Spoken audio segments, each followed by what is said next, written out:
ನಂತರ యేసుక్రీస్తు తర్వాత ఏం చేశారో మనం చదువుదాం. యేసుక్రీస్తును ನಂತರ ಮಾಡಿದೇನು ಅಂತ ನಾವು ಕಲಿಯೋಣ. లూకా సువార్త 2:42 ಲೂಕನು ಬರೆದ ಸುವಾರ್ತೆ లూకా సువార్త 2వ ಎರಡನೇ ಅಧ್ಯಾಯ 42 ಅದರಲ್ಲಿ 42ನೇ ವಾಕ್ಯ.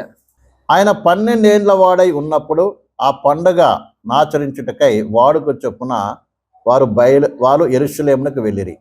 ఆ దినమున తీరిన తర్వాత వారు తిరిగి వెళ్ళుచుండగా బాలుడైన యేసు యెరూషలేములో నిలిచెను.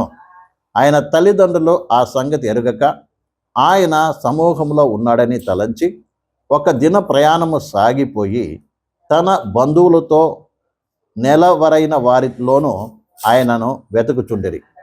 ఆయన కనబడినందున ఆయన వెతుకుతూ యెరూషలేము తిరిగి వచ్చిరి. 3 దినములైన తర్వాత ఆయన దేవాలయంలో బోధకుల మధ్య కూర్చుండి వారి మాటలను ఆలకించుచు వారిని ప్రశ్న అడుగుచుండగా చూచిరి. ಹೀಗಿರಲಾಗಿ ಆತನು 12 ವರ್ಷದವನಾದಾಗ ಅವರು ಹಬ್ಬದ ಪದ್ಧತಿಯ ಪ್ರಕಾರ ಅಲ್ಲಿಗೆ ಹೋದರು. ಹಬ್ಬದ ದಿವಸಗಳನ್ನು ತೀರಿಸಿಕೊಂಡು ಹಿಂತಿರುಗಿ ಬರುವಾಗ ಬಾಲಕನಾದ ಯೇಸು ಯೆರೂಸಲೇಮಿನಲ್ಲಿಯೇ ಉಳುಕೊಂಡನು. ಆತನ ತಂದೆ ತಾಯಿಗಳು ಅದನ್ನು ತಿಳಿಯದೆ ಆತನು ಯಾತ್ರೆಯವರ ಗುಂಪಿನಲ್ಲಿ ಸೇರಿರುವನು ಎಂದು ಭಾವಿಸಿ ಒಂದು ದಿನದ ಪ್ರಯಾಣ ನಡೆದು ಬಂಧು ಬಾಂಧವರಲ್ಲಿಯೂ ಪರಿಚಿತೆಯವರಲ್ಲಿಯೂ ಆತನನ್ನು ಹುಡುಕಿ ಕಾಣದೆ ತಿರುಗಿ ಯೆರೂಸಲೇಮಿಗೆ ಹುಡುಕಿಕೊಂಡು ಹೋದರು. 3 ದಿನದ ಮೇಲೆ ಆತನನ್ನು ದೇವಾಲಯದಲ್ಲಿ ಕಂಡರು. ಆತನು ಬೋಧಕರ ನಡುವೆ ಕುಳಿತುಕೊಂಡು ಅವರ ಉಪದೇಶವನ್ನು ಕೇಳುತ್ತಾ ಪ್ರಶ್ನೆ ಮಾಡುತ್ತಾ ಇದ್ದನು. చాలండి. ಇಲ್ಲಿ 46ನೇ ವಾಕ್ಯದವರೆಗೂ. ఇక్కడ ప్రభు అయిన యేసుక్రీస్తు యొక్క వయసు 12 సంవత్సరాలు చూస్తున్నాం. ఈ సందర్భದಲ್ಲಿ ಯೇಸು ಕರ್ತನ ವಯಸ್సు 12 ವರ್ಷಗಳು. చూడండి, ప్రభు అయిన యేసుక్రీస్తు దేవాది దేవుడై ఉండి యేసుక్రీస్తును దేవాది దేవుನಾಗಿದ್ದರು తను తాను తగ్గించుకొని ತನ್ನನ್ನು ತಾನೇ ತಗ್ಗಿಸಿಕೊಂಡವನಾಗಿ మరియమ్మ గర్భంలోనికి వచ్చాడు. ఆయన మరియಳ ಗರ್ಭದಲ್ಲಿ ಬಂದನು. నా మాట అర్థమవుతుంది మీకు? ಅರ್ಥ ಆಗ್ತಿದ್ಯಾ? యేసు ప్రభు ఎవరు? ಯೇಸು ಕರ್ತನು ಯಾರಾಗಿದ್ದಾನೆ? దేవాది దేవుడు, ದೇವಾದಿ ದೇವರಾಗಿದ್ದಾನೆ. సొలొమోను దేవుని గురించి ఒక మాట చెప్తున్నాడు. ಸೊಲೊಮೋನ್ ಅರಸನಾದ ಸೊಲೊಮೋನನು ದೇವರ ಬಗ್ಗೆ ಒಂದು ಮಾತು ಹೇಳಿದ್ದುಂಟು. సొలొమోన్ రాజు ఏం చెప్తున్నాడంటే, ಸೊಲೊಮೋನ್ ಹೇಳಿದ್ದೇನು? ఆకాశము నీ సింహాసనము, భూమి నీ పాదపీఠము. ఆకాశ నిన్న సింహాసన, భూమి నిన్న పాదపీఠ. ఆకాశ మహాకాశం నిన్ను పట్టజాలవు. ಆಕಾಶದಲ್ಲೂ ಇನ್ನೂ ದೊಡ್ಡ ಆಕಾಶದಲ್ಲೂ ನೀನು ಇರಲಾರೆ. అర్థమైందండి? అంటే దేవుని వర్ణిస్తున్నప్పుడు ఆయన ఏమంటున్నాడు? ఆయన ಅಂದ್ರೆ ಅರಸನಾದ ಸೊಲೊಮೋನನು ದೇವರ ಬಗ್ಗೆ ವರ್ಣಿಸುವಾಗ ಏನಂತಿದ್ದಾನೆ ಅಂದ್ರೆ, ఆకాశమైన సింహాసనం అంట. ಆಕಾಶವೇ ಆತನಿಗೆ ಸಿಂಹಾಸನವಾಗಿದೆ ಅಂತೆ. అంటే ఏంటి అర్థం? ಅದರ ಅರ್ಥ ಏನು? సరే ఊహించుకుందాం మనం. ఊహిసి ನೋಡಿ. ఆకాశము కొలవగలమా? అందుకే ఆయన అన్ని చోట ఉండేటువంటి వాడు. ಆಕಾಶವನ್ನ ನಾವು ಅಳತೆ ಮಾಡೋಕ್ಕಾಗಲ್ಲ, ಎಲ್ಲಾ ಕಡೆನೂ ದೇವರಿದ್ದಾನೆ. భూమి ఆయన పాదపీఠం అంట. ಭೂಮಿ ಆತನ ಪಾದಪೀಠವಾಗಿದೆ. పాదపీఠం అంటే అర్థం ఏంటిది? ಪಾದಪೀಠ ಅಂದ್ರೆ ಅರ್ಥ ಏನು? పాదపీఠం, పాదపీఠ, కాలు పెట్టుకునే స్థలం. మీరు సింహాసనంలో రాజులు కూర్చుంటారు, మీరు ఎప్పుడైనా చూశారు కదండి? ಅರಸುಗಳು ಸಿಂಹಾಸನದಲ್ಲಿ ಕೂತ್ಕೊಳ್ಳೋದು ನೋಡಿರ್ತೀರಾ. ಪಾದಗಳ ಕೆಳಗಡೆ ಒಂದು ಚಿಕ್ಕ పీఠವನ್ನು ఇಟ್ಟಿರ್ತಾರೆ. అంటే భూమిని దేవుడు భూమిని పాదపీఠంతో పోల్చబడింది. ಅದೇ ರೀತಿಯಲ್ಲಿ ಈ ಭೂಮಿ ಪಾದಪೀಠದ ಜೊತೆ ಹೋಲಿಕೆ ಮಾಡಲ್ಪಟ್ಟಿದೆ. ఇప్పుడు ఒకవేళ జనరల్ గా ఊహించుకున్న దేవుడు ఎంత పెద్దగా ఉంటాడో ಆಗ ಊಹಿಸಿ ನೋಡಿ ದೇವರು ಎಷ್ಟು ದೊಡ್ಡವನು. చెప్పండి. నేను ఆకాశం గురించి చూసాం కదా. నిన్ನೆ ఆకాశದ ಬಗ್ಗೆ ನಾವು ఆకాశం అంటే విశ్వం గురించి చూసాం కదా. ఎంత పెద్ద ಅಂದ್ರೆ ಅಂತರಿಕ್ಷದ ಬಗ್ಗೆ, ಶೂನ್ಯಾಕಾಶದ ಬಗ್ಗೆ దేవుడు కాలు పెట్టుకునే స్థలం ఈ భూమి. ಅಷ್ಟು ದೊಡ್ಡ ದೇವರು, ಆತನು ಕಾಲಿಡೋ ಸ್ಥಳ ಭೂಮಿ. మనం ఎక్కడ ఉన్నాము? ನಾವೆಲ್ಲಿದ್ದೀವಿ? ఆయన కాలు పెట్టిన స్థలంలో ఉన్నాం. ಆತನ ಪಾದಪೀಠದ ಸ್ಥಳದಲ್ಲಿದ್ದೇವೆ. మేఘాలు ఆయన పాద ధూళంట. ಮೇಘಗಳು ಆತನ ಪಾದದ ಧೂಳಂತೆ. ಈಗ దాని కింద మనం ఎంత ఉంటాం? ಅದ್ರ ಕೆಳಗಡೆ ನಾವೇ ಎಷ್ಟು ಮಾತ್ರಕ್ಕಿದ್ದೀವಿ? ఆ? మనం ఏమంటాం, అబ్బా నేనేమనుకున్నావు, ನಾವೇನಂತೀವಿ? ನನ್ನನ್ನ ಏನ್ ಅನ್ಕೊಂಡಿದೀರಾ? మీ అందరికంటే నేనే పెద్ద, ನಿಮ್ಮೆಲ್ಲರಿಗಿಂತ ನಾನೇ ದೊಡ್ಡವನು, నేను చెప్పినట్టు మీరు వినాలి, ನಾನ್ ಹೇಳ್ದಂಗ ನೀವು ಕೇಳ್ಬೇಕು. మస్తు గర్వం. ಗರ್ವ ಇದೆ. అయితే విషయానికి వద్దాం. ಆದ್ರೆ ವಿಷಯಕ್ಕೆ ಬರೋಣ. అంత ఒక సైజు ప్రకారం మనం చూసి ఆలోచన చేసినట్లయితే, ಗಾತ್ರದ ರೀತಿಯಲ್ಲಿ ನಾವು ಯೋಚನೆ ಮಾಡಿ ఇది ನೋಡಿದ್ರೆ కేవలం ఒక ఊహ మాత్రమే, అర్థం చేసుకొని చెప్తున్నాను. ಒಂದು ಊಹೆ ಅಷ್ಟೇ, ಅರ್ಥ అంత ಮಾಡ್ಕೊಳ್ಳೋಕೆ. గొప్ప దేవుడు తన్ను తాను తగ్గించుకొని చిన్నగా మరియమ్మ గర్భంలోకి వచ్చాడు. ಆ ವಿಶಾಲವಾದ ಮಹಾದೇವರು ತನ್ನನ್ನು ತಾನೇ ತಗ್ಗಿಸ್ಕೊಂಡು ಒಂದು ಚಿಕ್ಕ ಶಿಶುವಾಗಿ ಮರಿಯಳ ಗರ್ಭದಲ್ಲಿ ಸೀಮಿತನಾಗಿ ಬಂದಿದ್ದಾನೆ. అర్థమైందండి? గర్భంలోనికి వచ్చాడంట ఒక పిండముగా. ಒಬ್ಬ ಸ್ತ್ರೀಯ ಗರ್ಭದಲ್ಲಿ ಒಂದು ಮಗುವಾಗಿ, ಒಂದು ಶಿಶುವಾಗಿ, ಚಿಕ್ಕ ಶಿಶುವಾಗಿ. ఎవరైనా ಈತನು ಯಾರಾಗಿದ್ದಾನೆ? దేవాది దేవుడు. ದೇವಾದಿ ದೇವರು తను తాను ఎవరి కొరకు వచ్చాడు? ಯಾರಿಗೋಸ್ಕರವಾಗಿ తను తాను చిన్నవాడిగా చేసుకున్నాడు. ನಿನಗೋಸ್ಕರ ತನ್ನನ್ನು ತಾನೇ ಚಿಕ್ಕದವಾಗಿ ತಗ್ಗಿಸಿಕೊಂಡವನಾಗಿ ಬಂದಿದ್ದಾನೆ. అర్థమైందండి? ಅರ್ಥ ಆಗ್ತಿದೆಯಾ? తర్వాత అందరిలాగా 12 నెలల 10 నెలల తర్వాత ఆయన పుట్టాడు. 9 ತಿಂಗಳಾದ್ಮೇಲೆ ಅವ್ರು ಹುಟ್ಟಿದ್ದಾರೆ. అంతే కదా, బిడ్డ 10 నెలలు కదా పుట్టాడు. 9-10 ತಿಂಗಳಾದ್ಮೇಲೆ ಆತನು ಹುಟ್ಟಿದನು. పుట్టినప్పటి నుంచి ఆయన కూడా పెరుగుతున్నాడండి. ಹುಟ್ಟಿದ ನಂತರ ಆತನು ಕೂಡ ಬೆಳೀತಾ ಇದ್ದಾನೆ. పెరుగుతున్న కొలిది కూడా ఏం చేస్తున్నాడు ఆయన? ಬೆಳೀತಾ ಇರುವಾಗ್ಲೂ ಏನ್ ಮಾಡ್ತಿದ್ದಾನೆ? ధర్మశాస్త్రం నేర్చుకుంటున్నాడు. ಧರ್ಮಶಾಸ್ತ್ರವನ್ನ ಕಲಿತಾ ಇದ್ದಾನೆ. నేర్చుకున్నాడా దేవుడు? నేర్చుకోలేదా? చెప్పండి, ఎంతమంది నమ్ముతారు నేర్చుకున్నాడని? ಏಸಪ್ಪ ಕಲಿತ್ರಾ ಕಲ್ತಿಲ್ವಾ?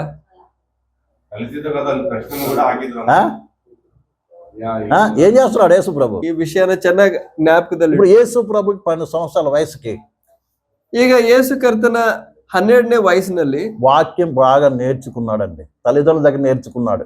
ಅಷ್ಟರಲ್ಲಿ ಆತನು ತಂದೆ ತಾಯಿಗಳಿಂದ ಚೆನ್ನಾಗಿ ದೇವರ ವಾಕ್ಯವನ್ನ ಕಲಿತು 12 సంవత్సరాల వయసులో మందిరాన్ని తీసుకొచ్చారు, యాజకుల ముందులో పెట్టారు. 12ನೇ ವಯಸ್ಸಿಗೆ ಆತನನ್ನ ಮಂದಿರಕ್ಕೆ ಕರ್ಕೊಂಡು ಬಂದ್ರು. ఎందుకంటే యూదుల పద్ధతి ప్రకారం 12 సంవత్సరాలకి పుట్టిన బిడ్డను తీసుకొచ్చి యాజకుల ముందు నిలబెట్టాలి.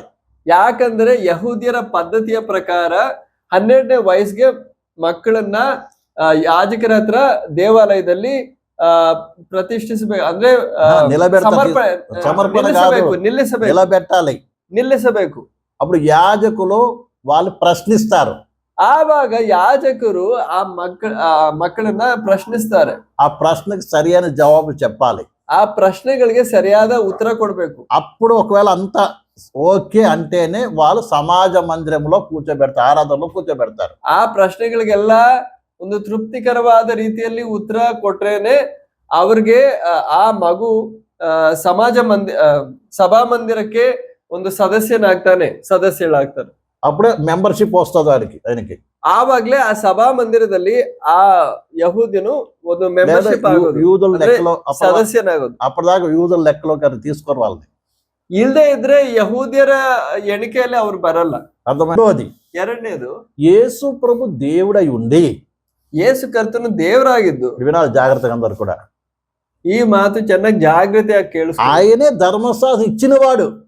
ಆತನು ತಾನೇ ಧರ್ಮಶಾಸ್ತ್ರವನ್ನ ಇಸ್ರಾಯೇಲಿಯರಿಗೆ ಕೊಟ್ಟದ್ದು. ఆయన ఇక్కడ కూర్చొని వాక్యాన్ని తల్లిదండ్రులుగా నేర్చుకుంటున్నాడండి. ಇವಾಗ ನೋಡಿ, ತನ್ನನ್ನು ತಾನೇ ತಗ್ಗಿಸ್ಕೊಂಡು ತಂದೆ ತಾಯಿಗಳಿಂದ, ಮನುಷ್ಯರಿಂದ ಇವಾಗ ಅದೇ ಧರ್ಮಶಾಸ್ತ್ರವನ್ನ ಕಲಿತಾ ಇದ್ದಾನೆ. అర్థమైందా? ಅರ್ಥ ಆಗ್ತದೆಯಾ? ధర్మశాస్త్రం ఏం చేస్తున్నాడు ఆయన? ಏನ್ ಮಾಡ್ತಿದ್ದಾನೆ? నేర్చుకుంటున్నాడు. ಈಗ ಕಲಿತಾ ಇದ್ದಾನೆ. నేర్చుకోవడం అర్థం ఏంటిది? ಕಲಿಯೋದು ಅಂದ್ರೆ ಅರ್ಥ ಏನು? కేవలం వాక్యం తెలవటం కాదు, ವಾಕ್ಯ ತಿಳ್ಕೊಳ್ಳೋದು ಮಾತ್ರ ಅಲ್ಲ, ఆ రకంగా ప్రవర్తించడానికి నేర్చుకుంటున్నాడు అక్కడ. ಆ ವಾಕ್ಯದ ಮೇರೆಗೆ ಪ್ರವರ್ತಿಸುವುದು ಹೇಗೆ ಎಂದು ಕಲಿತಾ ಇದ್ದಾನೆ. నువ్వు కూడా ఆయన వెంబడించే వ్యక్తివి కదా. ಆತನನ್ನೇ ಹಿಂಬಾಲಿಸುವ ವ್ಯಕ್ತಿ ಅಲ್ವಾ ನೀನು? ಇವತ್ತು నువ్వు నేర్చుకోకూడదా? ನೀನ್ ಕಲಿಬಾರ್ದಾ? వాక్యం నేర్చుకోకూడదా? ವಾಕ್ಯ ಕಲಿಬಾರ್ದಾ? కంపల్సరిగా వాక్యాన్ని నేర్చుకోవాలి. ಕಡ್ಡಾಯವಾಗಿ ವಾಕ್ಯವನ್ನ ಅಧ್ಯಯನ ಮಾಡಿ ಕಲಿಲೇಬೇಕು. చదవడం వేరు, నేర్చుకోవడం వేరు. ಓದೋದ್ ಬೇರೆ, ಕಲಿಯೋದ್ ಬೇರೆ. ఏదో ఒక అధ్యాయం రోజు 2 అధ్యాయం రోజు 2 చదవడం కాదు. ప్రతిదిన ಒಂದ್ ಅಧ್ಯಾಯ 2 ಅಧ್ಯಾಯಗಳು ಓದೋದಲ್ಲ. సరే, ఆరంభములో చదవాలి, ಪ್ರಾರಂಭದ ದಿನಗಳಲ್ಲಿ ನೀವು ಆ ರೀತಿ ಓದೋದು ಉಂಟು. ఒకసారి 2 సార్లు చదవాలి. ಒಂದೆರಡು ಸಾರಿ ಆ ರೀತಿ ಬೈಬಲ್ನ ಓದ್ಬೇಕು. మేము కూడా ఫస్ట్లో మొట్టమొదటిలో మేము సేవ ఆరంభించినప్పుడు అందరూ చదవండి చదవని చెప్పేవాళ్ళం. ನಾವು ಪ್ರಾರಂಭದ ದಿನಗಳಲ್ಲಿ ಸೇವೆ ಪ್ರಾರಂಭಿಸಿದಾಗ ಎಲ್ರಿಗೂ ದೇವರ ವಾಕ್ಯ ಓದಿ ಓದಿ ಅಂತ ಹೇಳೋರು. కానీ ఇప్పుడే చెప్తుంది తెలుసా, ಆದ್ರೆ ಇವಾಗ ನಾವೇನ್ మీరు ಹೇಳ್ತೀವಿ, వాక్యం చదివితే సరిపోదు, ನೀವು ಸುಮ್ನೆ ಓದಿದ್ರೆ ಸರಿ ಹೋಗಲ್ಲ. వాక్యాన్ని నేర్చుకోండి, ದೇವರ ವಾಕ್ಯವನ್ನ ನೀವು ಕಲಿಬೇಕು. అంటే స్టడీ చేయండి, ಅಂದ್ರೆ ಸ್ಟಡಿ ಮಾಡ್ಬೇಕು, ಅಧ್ಯಯನ ಮಾಡ್ಬೇಕು. ఒక్కొక్క అంశాన్ని తీసుకొని దాని గురించి నేర్చుకోండి. ಒಂದೊಂದು ಸಂಗತಿ, ಒಂದೊಂದು ಅಂಶವನ್ನು ತೆಗೆದುಕೊಂಡು ಆಳವಾಗಿ ಅದ್ರ ಬಗ್ಗೆ ಅಧ್ಯಯನ ಮಾಡ್ಬೇಕು. ఒక్కొక్క మాటను తీసుకొని దాని గురించి ధ్యానం చేయండి. ದೇವರ ವಾಕ್ಯದಲ್ಲಿ ಬರೆಯಲ್ಪಟ್ಟ ಪ್ರತಿಯೊಂದು ಮಾತನ್ನ ಫೋಕಸ್ ಮಾಡಿ ಚೆನ್ನಾಗಿ ಕಲಿಬೇಕು. ఉదాహరణ కోపము. ಉದಾಹರಣೆಗೆ ಕೋಪ ಎಂಬ ಒಂದು కోపము గురించి బైబిల్ ఏం చెప్పబడింది ಅಂದ್ರೆ ಕೋಪದ ಬಗ್ಗೆ ದೇವರ ವಾಕ್ಯ ಏನ್ ಹೇಳುತ್ತೆ? కోపము ద్వారా ఎలా ఎంతమంది నష్టపోయారు, ಕೋಪದ ಮೂಲಕ ಎಷ್ಟು ಜನ ನಾಶ ಆಗಿದ್ದಾರೆ, దాని కోపాన్ని విడిచిపెడితే వచ్చే లాభం ఏంటిది, ಕೋಪನ ನಾವು ಬಿಟ್ಬಿಟ್ರೆ ನಮಗ್ ಬರೋ ಪ್ರಯೋಜನ ಏನು, అలాగే దాని ద్వారా నష్టం ఏంటిది, ಇಲ್ಲದೆ ಇದ್ರೆ ಅದ್ರಲ್ಲಿ ನಷ್ಟ ಏನು? అర్థమైందండి? ಅರ್ಥ ಆಗ್ತದೆ. అలా ప్రతిదాన్ని నేర్చుకుంటే అది నీకే ఉపయోగం. ಆ ರೀತಿಯಾಗಿ ಆಳವಾಗಿ ಒಂದೊಂದು ಅಂಶವನ್ನ ನೀನು ಅಧ್ಯಯನ ಮಾಡಿ ಕಲಿತ್ರೆ ನಿಮ್ಗೆ ಪ್ರಯೋಜನ. ఆ రీతిగా దేవుని ఎదగాలి, ಆ ರೀತಿ ಆಧ್ಯಾತ್ಮಿಕವಾಗಿ ನೀವು ಬೆಳಿಬೇಕು. అర్థమైంది? అందుకనే సంఘములో నిత్యముగా బైబిల్ స్టడీ అనేది ఏర్పాటు జరుగుతుంది. ಆದ ಕಾರಣ ಕಡ್ಡಾಯವಾಗಿ ಸಭೆಯಲ್ಲಿ ವಾಕ್ಯದ ಅಧ್ಯಯನ, ಸತ್ಯವೇದದ ಅಧ್ಯಯನ ಎಂಬುದು ನಡೆಯುತ್ತೆ. అందుకే సేవకులు కూడా చెప్తూ ఉంటాను నేను, ಆದ ಕಾರಣ ಸೇವಕರಿಗೂ ಹೇಳ್ತಾ ಇರ್ತೀನಿ, ప్రసంగం చేయడం కాదు, ಪ್ರಸಂಗ ಮಾತ್ರ ಮಾಡಿದ್ರೆ ಸಾಕಲ್ಲ. ప్రసంగం ఏంటిది?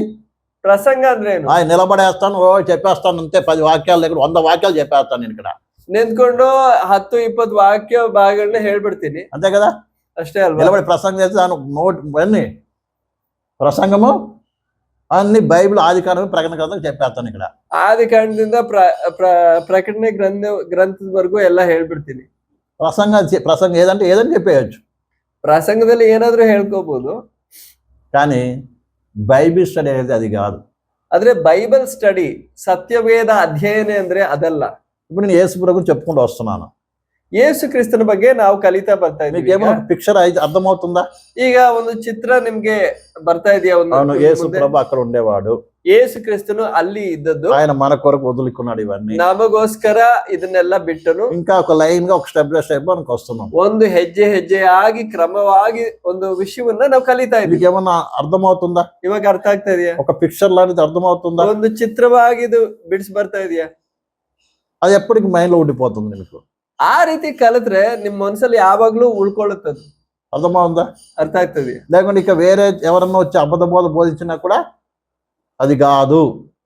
ಈ ನಂತರ ಯಾರಾದ್ರೂ ಬಂದ್ಬಿಟ್ಟು ದುರ್ಬೋಧನೆ ಮಾಡಿದ್ರು ಕೂಡ ನಿಮ್ಗೆ ಗೊತ್ತಾಗುತ್ತೆ ಅದು ಸರಿ ಅಲ್ಲ. చూపించేశాను మీకు, ಯಾಕಂದ್ರೆ ನಿಜ ಚಿತ್ರ ನಿಮ್ಗೆ ತೋರಿಸಾಯ್ತು. యేసు ప్రభు ఈయన, ಈತನು ಯೇಸು ಕ್ರಿಸ್ತನು. ఈయన ఎక్కడ ఎవరు అత్యున్నత సింహాసనం ఉన్నటువంటి వ్యక్తినా, ಈತನು ಅತ್ಯುನ್ನತ ಸಿಂಹಾಸನದಲ್ಲಿ ಇರುವ ಆತನಾಗಿದ್ದಾನೆ. ఆయనే మానవ జాతి పాపము కొరకు మనిషి శరీరం ధరించుకొని వచ్చాడు.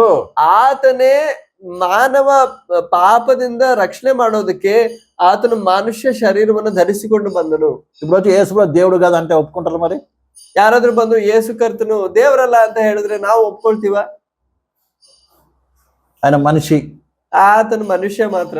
అందుకే ఆయన 5 అడుగులు 6 అంగుళాలు ఉన్నాడు. ఆయన ಅದಕ್ಕೆ మనిషి అంటే ఏంటి? 5 అంగుళాల 6, 5 అడుగుల 6 అంగుళాలు అంటే 5 feet 5 inch. 5 ಅಡಿ 5 ಇಂಚ್ ಇದ್ದಾರೆ, ಎತ್ತರ ಇದ್ದಾರೆ. చాలా మందికి యేసు ప్రభు అంటే అదేనండి. ಎಷ್ಟೋ ಜನರಿಗೆ ಯೇಸು ಕರ್ತನಂದ್ರೆ ಅಷ್ಟೇ. నీలాగా మనలాగా మనిషేనా? ನಿಮ್ ತರನೇ ನನ್ ತರನೇ ಒಬ್ಬ ಮನುಷ್ಯ. ఇప్పుడు మా ఆంధ్రప్రదేశ్ లో, తెలంగాణలో యేసు ప్రభు దేవుడు అని కొంతమంది, యేసు ప్రభు దేవుడు కాదని మంది, పెద్ద గొడవ జరుగుతుంది యూట్యూబ్ లో. ಇವಾಗ ವರ್ತಮಾನದಲ್ಲಿ ಆಂಧ್ರದಲ್ಲೂ ತೆಲಂಗಾಣದಲ್ಲೂ ಯೇಸು ಕರ್ತನು ದೇವರು ಅಲ್ಲ ಅಂತ ತುಂಬಾ ತರ್ಕ ವಿವಾದಗಳು ನಡೀತಾ ಇರೋ ಒಂದು ಕಾಲ. అర్థమైందండి? ಅರ್ಥ ಆಗ್ತದೆಯಾ? కొంతమంది దేవుడు సృష్టించాడు యేసు ప్రభుని, దేవుడు సృష్టి. ಕೆಲವರು ಹೇಳೋದು ದೇವರು ಯೇಸು ಕ್ರಿಸ್ತನ ಸೃಷ್ಟಿಸಿದರು ಅಂತ ಹೇಳ್ತಾ ಇದ್ದಾರೆ. కొంతమంది అంటున్నారు రెండో దేవుడు ఈయన. ಕೆಲವರು ಹೇಳ್ತಾ ಇದ್ದಾರೆ ಇದು ಎರಡನೇ ದೇವರು. అంటే తండ్రి అయిన దేవుడు పెద్ద, ಅಂದ್ರೆ ತಂದೆಯಾದ ದೇವರು ದೊಡ್ಡವರು, సెకండ్ యేసు ప్రభు, ಎರಡನೇ ಸ್ಥಾನದಲ್ಲಿ ಯೇಸು ಕ್ರಿಸ್ತನು, తాడు పరిశుద్ధాత్మ దేవుడు, ಮೂರನೇ ಸ್ಥಾನದಲ್ಲಿ ಪರಿಶುದ್ಧಾತ್ಮನು. ఇలా రకరకాల బోధలు జరుగుతున్నాయి. ఈ ರೀತಿಯಾಗಿ ಬೇರೆ ಬೇರೆ ರೀತಿಯಾದ ಬೋಧನೆಗಳು ನಡೀತಾ ಇದೆ. ఇక్కడ కూడా అట్లా ఉందా ఏమన్నా? ಇಲ್ಲೂ ಇದೆಯಾ? అర్థమవుతుందా? ಅರ್ಥ ಆಗ್ತಿದ್ಯಾ? అలా వస్తే ఇప్పుడు ఏం చేస్తారు మీరు? ಆ ರೀತಿ ಬೋಧನೆ ನಿಮ್ ಮುಂದೆ ಬಂದ್ರೆ ನೀವೇನು? అంటే యేసు ప్రభు ఎవరు? ಯೇಸು ಕ್ರಿಸ್ತನ್ ಯಾರು? దేవునితో సమానుడు, ದೇವರ ಜೊತೆ ಸಮಾನನು. అర్థమైందా? ఆయన నీ కొరకు నా కొరకు ಆತನು ನಿನಗೋಸ್ಕರವಾಗಿ ನನಗೋಸ್ಕರವಾಗಿ మనుషుని శరీరం ధరించుకుని ఈ లోకానికి వచ్చాడు. ಮನುಷ್ಯ ಶರೀರವನ್ನು ಧರಿಸಿಕೊಂಡು ಇಳಿದು ಬಂದ మరియమ్మ గర్భంలోకి వచ్చాడు. ಮರಿಯಳ ಗರ್ಭದಲ್ಲಿ ಬಂದನು. ఆయన మనలాగా జన్మించిన వ్యక్తి కాదు, ನಮ್ಮ ಹಾಗೆ ಹುಟ್ಟಿದ ಒಬ್ಬ ವ್ಯಕ್ತಿ ಅಲ್ಲ ಆತನು. నిన్న అది కూడా నేర్చుకున్నాం కదా, ಅದು ಕೂಡ ನಾವು ಗಮನಿಸಿದ್ವಲ್ವಾ? పరిశుద్ధాత్మ ద్వారా జన్మించిన వ్యక్తి, ಪವಿತ್ರ ಆತ್ಮನ ಮೂಲಕವಾಗಿ ಹುಟ್ಟಿದ ವ್ಯಕ್ತಿ. అర్థమైందండి? ಅರ್ಥ ಆಗ್ತಿದೆ?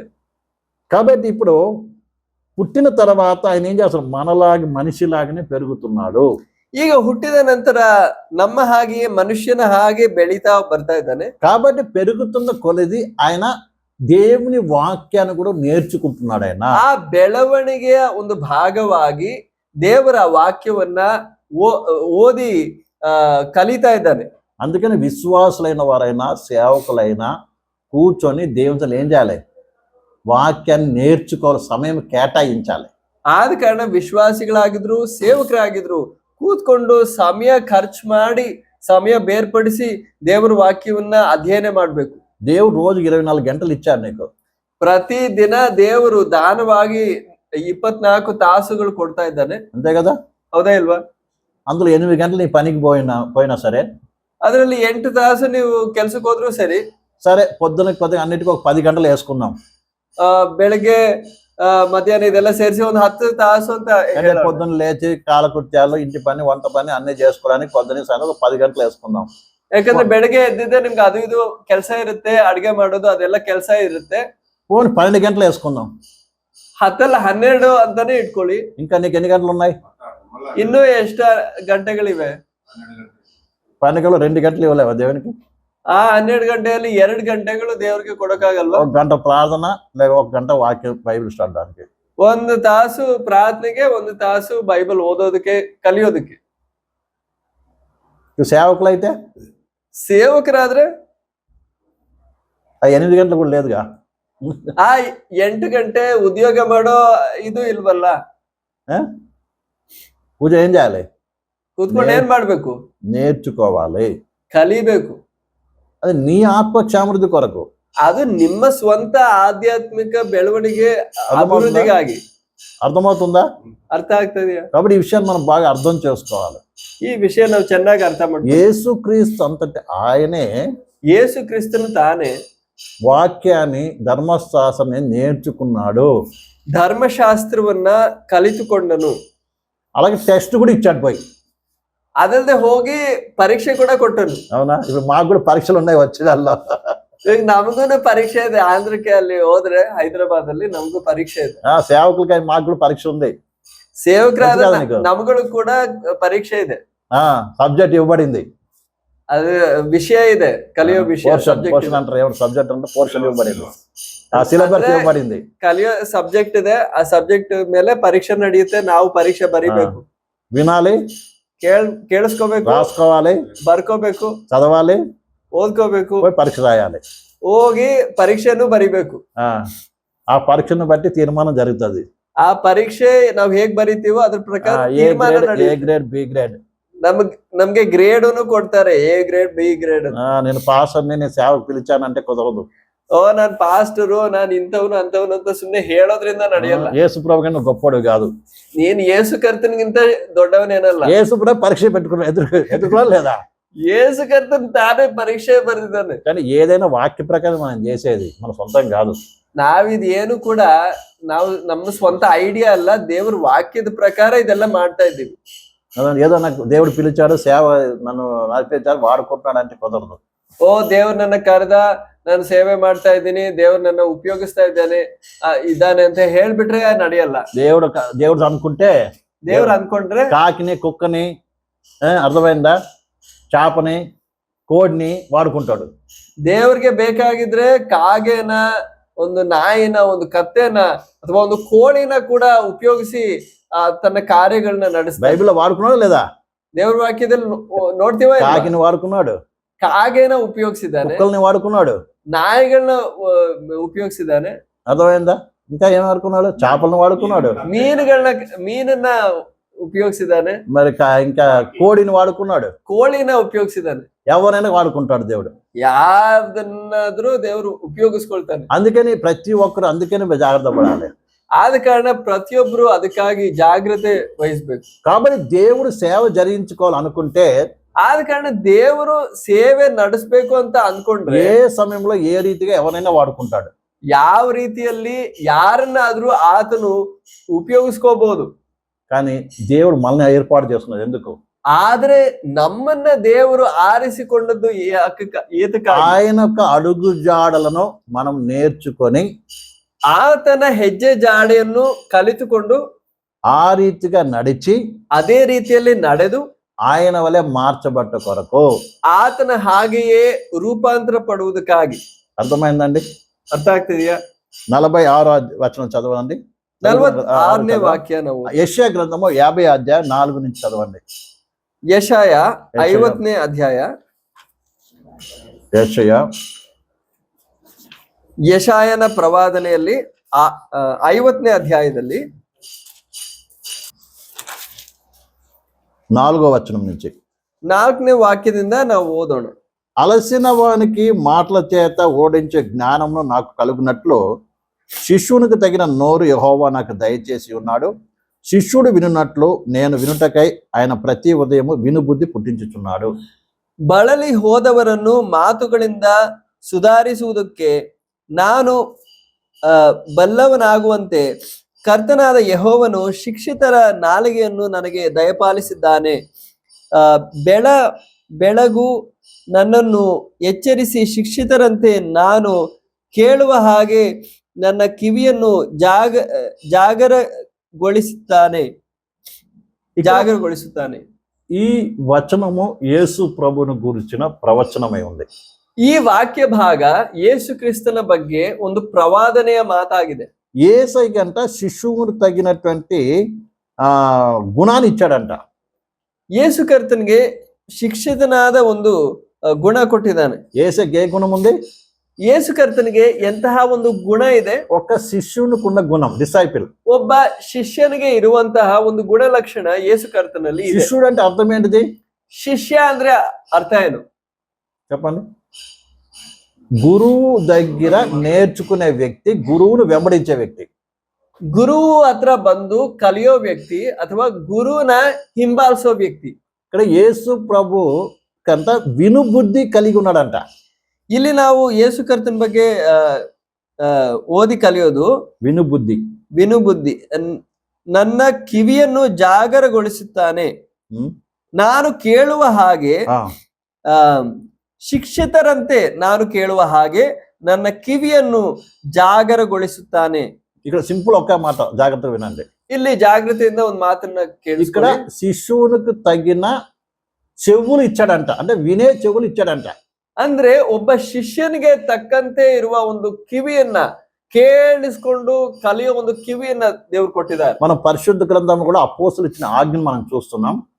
ಪರಿಶುದ್ಧ ದೇವರ ಪರಿಶುದ್ಧ ವಾಕ್ಯದಲ್ಲಿ ಅಪೊಸ್ತಲರ ಆಜ್ಞೆಯನ್ನು ನಾವು ಗಮನಿಸ್ತೀವಿ. యేసు పరలోకం వెళ్తూ ఏమి శిష్యులకు ఆజ్ఞాపించి వెళ్ళాడు? ಪರಲೋಕಕ್ಕೆ ಏರಿ ಹೋಗೋದಕ್ಕಿಂತ ಮುಂಚೆ ಯೇಸು ಕರ್ತನು ತನ್ನ ಶಿಷ್ಯರಿಗೆ ಕೊಟ್ಟ ಆಜ್ಞೆ ಏನು? మీరు సర్వలోకమునకు వెళ్ళి సర్వ సృష్టికి సువార్త ప్రకటించి, ನೀವು ಸರ್ವಲೋಕಕ್ಕೂ ಹೊರಟು ಹೋಗಿ ಎಲ್ಲಾ ಸೃಷ್ಟಿಗೂ ನೀವು ಸುವಾರ್ತೆಯನ್ನು ಸಾರಿ ಹೇಳಿರಿ, సర్వజనులను శిష్యులుగా చేయండి, ಎಲ್ಲರನ್ನು ಶಿಷ್ಯರನ್ನಾಗಿ ಮಾಡಿರಿ. ఏం చేయాలంట? ಏನ್ ಮಾಡ್ಬೇಕು? విశ్వాసం చేయమని చెప్పలేదు, ವಿಶ್ವಾಸಿಗಳನ್ನ ಮಾಡಿ ಅಂತ ಅಲ್ಲ ಹೇಳಿದ್ದು, శిష్యుని చేయాలంట, ಶಿಷ್ಯರನ್ನ ತಯಾರು ಮಾಡಿ ಅಂತ ಹೇಳಿದ. శిష్యుని యొక్క స్వభావం ఏంటిది? ಒಬ್ಬ ಶಿಷ್ಯನ ಸ್ವಭಾವ ಏನು? మొట్టమొదటి చెప్పింది వినే బుద్ధి, ಹೇಳಿದ್ದನ್ನ ಕೇಳೋ ಬುದ್ಧಿ. అర్థమైందండి? గురువు ఏం చెప్తున్నాడో లేదా దేవుడు ఏం చెప్తున్నాడో అది వినే బుద్ధి. ಗುರುವಾಗಿರುವ ಆತನು ದೇವರಾಗಿರುವ ಆತನು ಏನ್ ಹೇಳುತ್ತಾನೋ ಅದನ್ನು ಹೇಳಿ ಮಾಡೋ ಬುದ್ಧಿ. ఇప్పుడు యేసు ప్రభు కూడా బాల్య దినం నుండి కూడా మరి ఇక్కడ మనుషుల దగ్గరే కాదు దేవుని యొద్ద కూడా ఏం చేస్తాడు, నేర్చుకుంటున్నాడు, వింటున్నాడు. ಈಗ ಯೇಸು ಕರ್ತನು ಮನುಷ್ಯದ ರೂಪವನ್ನು ಧರಿಸಿ ಬಂದಿರುವಾಗ ಆತನು ದೇವರಿಂದ ಮಾತ್ರ ಅಲ್ಲ ಮನುಷ್ಯರಿಂದಾನು ಕಲಿತಾ ಇದ್ದಾನೆ. అవును కదా? ಹೌದಾ ಇಲ್ವಾ? మొట్టమొదటి వాక్యాన్ని ధర్మ ఎక్కడ నేర్చుకున్నాడు ప్రభు? ಮೊದಲನೇದಾಗಿ ಧರ್ಮಶಾಸ್ತ್ರವನ್ನ ಕರ್ತನು ಎಲ್ಲಿಂದ ಕಲಿತಾ ಇರೋದು? తల్లిదండ్రుల దగ్గర నేర్చుకున్నాడు. ತನ್ನ ತಂದೆ ತಾಯಿಗಳಿಂದ ಕಲಿತಾ ಇದ್ದಾನೆ. తర్వాత దేవుని ఆత్మ ద్వారా బోధింపడ్డాడు ఆయన. ಅದಲ್ಲದೆ ದೇವರ ಆತ್ಮನಿಂದ ನಡೆಸಲ್ಪಟ್ಟನು. అందుకే ఒక విశ్వాసి కావచ్చు, సేవకుడు కావచ్చు, ಅದೇ ರೀತಿಯಲ್ಲಿ ವಿಶ್ವಾಸಿ ಆಗಿರ್ಲಿ ಸೇವಕರಾಗಿರ್ಲಿ దైవ సేవకుల దగ్గర నేర్చుకోవాలి, ದೇವರ ಸೇವಕರಿಂದಾನು ಕಲಿಬೇಕು, సొంతముగా దేవుని ఆత్మ ద్వారా కూడా నేర్చుకోవాలి, ಸ್ವಂತವಾಗಿ ದೇವರ ಆತ್ಮನ ಮೂಲಕವಾಗಿಯೂ ಕಲಿಬೇಕು. దేవుడు అనేక రీతిగా మనకు నేర్పిస్తూ ఉంటాడు. ದೇವರು ಅನೇಕ ರೀತಿಯಲ್ಲಿ ನಮ್ಮನ್ನ ಕಲಿಸ್ತಾ ಇರ್ತಾರೆ. కానీ శిష్యుని యొక్క గొప్ప లక్షణం ఏంటంటే ಶಿಷ್ಯನಿಗೆ ಒಂದು ದೊಡ್ಡ ಲಕ್ಷಣ ಏನಂದ್ರೆ నిత్యము నేర్చుకునేటువంటి స్వభావము. ಯಾವಾಗ್ಲೂ ಕಲಿಯೋ ಒಂದು ಸ್ವಭಾವ, అదే నేర్చుకునే స్వభావం. ಕಲಿಯೋ ಸ್ವಭಾವ. అర్థమైందండి? ಅರ್ಥ ಆಗ್ತಿದೆಯಾ? అందుకే నేర్చుకోవాలి. ಅದಕ್ಕೆ ಕಲಿಬೇಕು. నేర్చుకునే విధానం రకరకాలుగా ఉంది. ಕಲಿಯೋ ವಿಧಾನ ಬೇರೆ ಬೇರೆ ರೀತಿಯಲ್ಲಿದೆ. కొన్నిసార్లు దైవజనుల దగ్గర నేర్చుకుంటాం, ದೇವರು ಸೇವಕರ ಮೂಲಕನೂ ಕಲಿತೀವಿ. అలాగే కొన్నిసార్లు కొన్ని పరిస్థితుల ద్వారా దేవుడు నేర్పిస్తాడు. ಕೆಲವೊಮ್ಮೆ ಕೆಲವು ಪರಿಸ್ಥಿತಿಗಳಿಂದ ದೇವರು ಕೆಲವು ವಿಷಯಗಳನ್ನ ನಮ್ಗೆ ಕಲಿಸ್ಕೊಡ್ತಾರೆ. అలాగే కొన్నిసార్లు దేవుని ఆత్మ ద్వారా నేర్పిస్తాడు. ಅದಲ್ಲದೆ ದೇವರ ಆತ್ಮನು ಕೂಡ ನಮ್ಗೆ ఇంకా ಕಲಿಸ್ಕೊಡ್ತಾರೆ. అనేక విధాలుగా నేర్పిస్తాడు. ಇನ್ನು ಅನೇಕ ರೀತಿಯಲ್ಲಿ ದೇವರು ನಮ್ಗೆ ಕಲಿಸ್ತಾರೆ. నేర్చుకోవడం అర్థం ఏంటిది? ಕಲಿಯೋದು ಅಂದ್ರೆ ಅರ್ಥ ಏನು? అభ్యాసం చేయడం, ట్రైనింగ్ అవటం. ಒಂದು ತರಬೇತಿ ನಡಿಬೇಕು, ಒಂದು ಅಭ್ಯಾಸ ಮಾಡ್ಬೇಕು. వాక్యం తెలుసుకోవడం కాదు, ಸುಮ್ನೆ ತಲೆಯಲ್ಲಿ ಈ ವಾಕ್ಯ ಏನೇನೆಲ್ಲ ಇದೆ ಅಂತ లేకపోతే ఒక ತಿಳ್ಕೊಂಡು సబ్జెక్ట్ నాకు వచ్చి అనడం కాదు. ಓ ನನ್ಗೆ ಈ ಸಬ್ಜೆಕ್ಟ್ ಚೆನ್ನಾಗಿ ನನ್ಗೆ ಬರುತ್ತೆ ಅಂತ ఆ ಹೇಳೋದಕ್ಕಲ್ಲ. సబ్జెక్ట్ ప్రకారం నీ జీవితంలో కనబడాలి.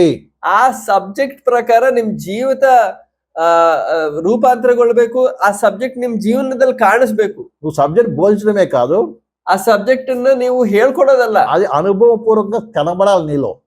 ನಿನ್ ಜೀವನದಲ್ಲಿ ಅದು ಅನುಭವದ ರೀತಿಯಲ್ಲಿ ಅದು ಕಾಣಿಸ್ಬೇಕು. నా మాట అర్థమవుతుంది మీకు అందరికీ? ಅರ್ಥ ಆಗ್ತಾ ಇದೆಯಾ? అంటే కాబట్టి శిష్యునికి తగినటువంటి వినుబుద్ధి కావాలి. ಶಿಷ್ಯನ ಹಾಗೆ ಒಂದು ಕಲಿಯೋ ಒಂದು ಗುಣ ನಮಗ್ ಬೇಕಾಗಿದೆ. ముందు వినాలి, ಮೊದಲು ಕೇಳಿಸ್ಕೋಬೇಕು, గ్రహించాలి, ಅದನ್ನ ఆ ಗ್ರಹಿಸ್ಕೋಬೇಕು, ప్రకారం నడవాలి, ಅದ್ರ ಪ್ರಕಾರ ನಡಿಬೇಕು. ఆ రీతిగా నీ స్వభావం ఇతరులకు ప్రత్యక్షపరచాలి. ಅದೇ ರೀತಿಯಲ್ಲಿ ನಿನ್ನ ಸ್ವಭಾವವನ್ನ ನೀನು ಗೋಚರಪಡಿಸಬೇಕು. ఇప్పుడు మన ప్రభు అయిన యేసుక్రీస్తు కూడా అదే చేశాడు. ಅದೇ ರೀತಿಯಲ್ಲಿ ಯೇಸು ಕ್ರಿಸ್ತನು ನಡೆದದ್ದು. యేసు ప్రభు తల్లిదండ్రులను నేర్చుకున్నాడు. ಯೇಸು ಕರ್ತನು ತಂದೆ ತಾಯಿಗಳಿಂದ ಕಲಿತನು. 12 సంవత్సరాల వయసులో యాజకుల దగ్గరికి వెళ్ళాడు. 12ನೇ ವಯಸ್ಸಿನಲ್ಲಿ ಯಾಜಕರ ಮುಂದೆ ನಿಂತನು. అక్కడ పరీక్ష ఎదుర్కొన్నాడు. ಅಲ್ಲಿ ನಡೆಯುವ ಪರೀಕ್ಷೆಯನ್ನ ಎದುರಿಸಿದನು. వింటున్నారు అందరు కూడా? ಕೇಳಿಸ್ಕೊಳ್ತಾ ಇದ್ದೀರಾ? తర్వాత ఈయన కూడా ప్రశ్నలు అడిగాడు వాళ్ళని. ಅದಲ್ಲದೆ ಅದ ನಂತರ ಈತನು ಕೂಡ ಅವ್ರಿಗೆ ಪ್ರಶ್ನೆ ಹಾಕಿದನು. ఈ దినాల విశ్వాసులు ఎలా ఉన్నారంటే, ಇವತ್ತು ವಿಶ್ವಾಸಿಗಳು ಹೇಗಿದ್ದಾರೆ ಅಂದ್ರೆ, అందరూ కాదు, ಎಲ್ರೂ ಅಲ್ಲ, అడగండి ప్రశ్నలు అంటే ఎవరు అడగరు. ಕೇಳಿ ಪ್ರಶ್ನೆ ಏನಾದ್ರು ಕೇಳಿದ್ರೆ ಯಾರು ಕೇಳೋದೇ ಇಲ್ಲ. అర్థమైందండి? ಅರ್ಥ ಆಗ್ತಾ ಇದೆಯಾ? మీకు ఏదైనా అర్థం కాకపోతే అడగండి అని అడుగుతాం కదా. సమయం ఇచ్చినప్పుడు ಏನಾದ್ರೂ ಅರ್ಥ ಆಗಿಲ್ಲ ಅಂದ್ರೆ ಕೇಳಿ ಅಂತ ಸಮಯ ಕೊಡುವಾಗ ప్రశ్న అడగరు. ಪ್ರಶ್ನೆನೇ ಕೇಳಲ್ಲ. మరి ఎందుకు అడగరు నాకు తెలియదు. ಆಗ ನಾವೇನು ಕೇಳ್ಬೇಕು ಅಂತ ನಮಗೂ ಗೊತ್ತಿಲ್ಲ. చెప్పండి, ఎందుకు అడగరు? ಏನಕ್ಕೆ ಇವ್ರು ಕೇಳಲ್ಲ, ಪ್ರಶ್ನೆನೇ ಕೇಳಲ್ಲ ಅಂತ ನಮಗೂ ಮೊಟ್ಟ ಮೊದಲನೇದಾಗಿ వీళ్ళు అర్థం చేసుకున్నారో లేదో డౌటే. ಇವ್ರ ಅರ್ಥ ಮಾಡ್ಕೊಂಡ್ರೋ ಇಲ್ವೋ ಒಂದ್ ಡೌಟೇ. రెండోది, ಎರಡನೇದು, ప్రశ్న అడిగితే నాకు ఏమి తెలియదు అనుకుంటారేమో ఒకటి. ನಾನೇನಾದ್ರು ಪ್ರಶ್ನೆ ಕೇಳಿದ್ರೆ ಇವ್ರು ಏನ್ ಅನ್ಕೊಳ್ತಾರೆ, ನಿಮ್ಗೇನು ಗೊತ್ತಿಲ್ಲ, ಇವ್ರಿಗೇನು ಗೊತ್ತಿಲ್ಲ ಅಂತ ಅನ್ಕೊಳ್ತಾರೆ ಒಂದು అంటే నేను జ్ఞానవంతులు అనిపించుకోవాలి, ಅಂದ್ರೆ ನನಗೆಲ್ಲ ಗೊತ್ತು ಅಂತ ಅನ್ನಿಸ್ಕೋಬೇಕು. అర్థమైందండి? ನಾನೊಬ್ಬ ಜ್ಞಾನಿ ಅಂತ మరి కొంతమంది నేనంతే వింటారు పోతారు అంతే. ಮೂರನೇದಾಗಿ ಕೆಲವ್ರು ಏನಂದ್ರೆ ನಾನು ಕೇಳಿಸ್ಕೊಳ್ತೀನಿ ಹೋಗ್ತೀನಿ ಅಷ್ಟೇ, ನನಗೆ ಅದಕ್ಕಿಂತ ఇదంతా అసలైన పద్ధతి కాదు. ಆದ್ರೆ ಇದು ಯಾವ್ದು ಅಸಲ್ಲಾಗಿರೋ ಪದ್ಧತಿ ಅಲ್ಲ. ఎందుకంటే వాక్యం చెప్తున్నప్పుడు ಯಾಕಂದ್ರೆ ವಾಕ್ಯ ಹೇಳುವಾಗ అర్థం చేసుకుంటే మంచిదే, గ్రహిస్తే మంచిదే, ಅರ್ಥ ಮಾಡ್ಕೊಂಡ್ರೆ ಒಳ್ಳೇದೇ, కానీ నీకు దాని గురించి ఆలోచించాలి. ಆದ್ರೆ ಅದ್ರ ಬಗ್ಗೆ ನೀನು ಸ್ವಂತವಾಗಿ ಯೋಚಿಸ್ಬೇಕು. అవును, ఇక్కడ వాక్యం ఇలా చెప్పింది, పాస్టర్ గారు ఇలా చెప్తున్నారు, దీనికి అర్థం ఏంటిది, దీని అర్థం ఏంటి, దీని అర్థం ఏంటిది. ವಾಕ್ಯದಲ್ಲಿ ಈ ರೀತಿ ಬರ್ದಿದೆ, ಪಾಸ್ಟರ್ ಅವರೇನೋ ಈ ರೀತಿ ಹೇಳ್ತಾ ಇದ್ದಾರೆ, ಮೊನ್ನೆ ಅರ್ಥ ಏನು ಅಂತ ನಾವು ಯೋಚನೆ మొన్న ಮಾಡ್ಬೇಕು. ఏమో ఈ రీతిగా చెప్పారు, ఈ రోజు ఈ రీతిగా చెప్తున్నారు. ಮೊನ್ನೆ ಏನೋ ಈ ತರ ಹೇಳಿದ್ರು, ಇವಾಗ ಬೇರೆ ತರ ಹೇಳ್ತಾ ಇದ್ದಾರೆ, ಇದರ ಅರ್ಥ ಏನು ಅಂತ ಯೋಚನೆ ಮಾಡ್ಬೇಕು. లేకుంటే ఆ పాస్టర్ గారు ఇలా చెప్పారు, ఇదే వాక్యం ఈ పాస్టర్ గారు ఇలా చెప్తున్నారు ఏంటి. ಇಲ್ಲ ಇದ್ರೆ ಆ ಪಾಸ್ಟರ್ ಈ ತರ ಹೇಳಿದ್ರು, ಆದ್ರೆ ಈ ಪಾಸ್ಟರ್ ಬೇರೆ ತರ ಹೇಳ್ತಾ ಇದ್ದಾರೆ, ಇವಾಗ ఇవన్నీ ಅರ್ಥ ಏನು ఒక ಇದ್ರಲ್ಲಿ? విశ్వాసికి రావాలి, అడగాలి. ಆಗ ವಿಶ್ವಾಸಿಗಳು ಯೋಚನೆ ಮಾಡ್ಬೇಕು, ಕೇಳ್ಬೇಕು. అర్థమైందండి. ಅರ್ಥ ಆಗ್ತಾ ಇದೆಯಾ? అప్పుడే నీ ఆత్మకు అభివృద్ధి కలుగుతుంది. ಆವಾಗ ಮಾತ್ರವೇ ನಿಮ್ಮ ಆತ್ಮಕ್ಕೆ ಅಭಿವೃದ್ಧಿ ಉಂಟಾಗುತ್ತೆ. అర్థమై ఈ దినము ఇంతమంది అబద్ధ బోధకులు రావడానికి కారణం ఎవరో తెలుసా? ಇವತ್ತು ಇಷ್ಟು ಮಂದಿ ದುರ್ಬೋಧಕರು ಈ ಸೇವೆಯ ಕ್ಷೇತ್ರದಲ್ಲಿ ಇಳಿದಿರುವ ಕಾರಣ ಏನ್ ಗೊತ್ತಾ? తెలుసా? ಏನ್ ಗೊತ್ತಾ? కారణం ఎవరు? ಕಾರಣ ಏನು చెప్పండి. ಹೇಳಿ. సైతానా? ಸೈತಾನ ಕಾರಣ? సైతాన్ కాదు, విశ్వాసులు. ಸೈತಾನಲ್ಲ, ವಿಶ್ವಾಸಿಗಳ ಕಾರಣ. అర్థమైందా? ಅರ್ಥ ಆಗ್ತದೆಯಾ? ప్రతి ఒకవేళ వాక్యం చదివి